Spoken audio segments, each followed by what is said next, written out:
आप सीसीआईबी में आकर के कैबिनेट की सब कमेटी हमने बनाई हुई है कि अगर 500 करोड़ से ज़्यादा का निवेश लाते हैं और आपने कहा कि मान लो हम एक इंडस्ट्री लगाते हैं और इंडस्ट्री में हमको इलेक्ट्रिसिटी में छूट चाहिए, पानी में चाहिए कुछ हो, तो उनके अपनी गंभीरता देखते हुए उनके प्रस्तावों के आधार पर तुरंत हम अपने वहीं से मंजूरी देते हैं। और उसका परिणाम निकला कि लगभग आज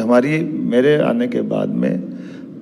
285 इंडस्ट्रियों का तो हमने अपने आप में, एक सरल उदाहरण देता हूँ, इसी साल में हमारे राज्य के बाहर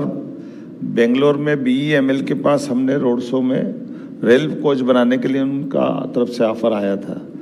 मेट्रो के रेल कोच बनाने का 4 महीने के अंदर हमारी लैंड आवंटन हो गई, सारी फॉर्मेलिटी निपट गई, भूमि पूजन कर दिया उन्होंने, और 1.5 साल में रेल कोच, मेट्रो कोच सब बनेंगे अपने आप। तो ये सभी सेक्टर में सरलीकृत व्यवस्था के आधार पर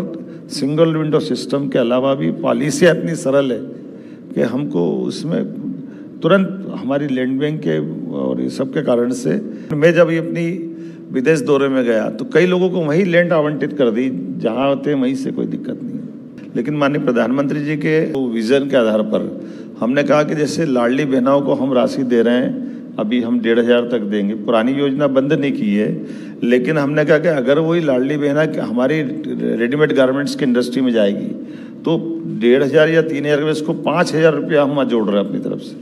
तो अगर कोई काम करके 2 पैसे कमाता है, इसको प्रोत्साहन देना गलत नहीं है। और अभी हमने बहुत सारे बदलाव, जैसे लेबर कानून में बदलाव लगा कि पहले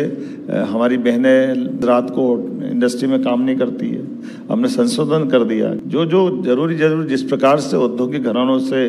इंडस्ट्रियलिस्ट से सुझाव आते हैं, हमने सब लागू करने का प्रयास किया।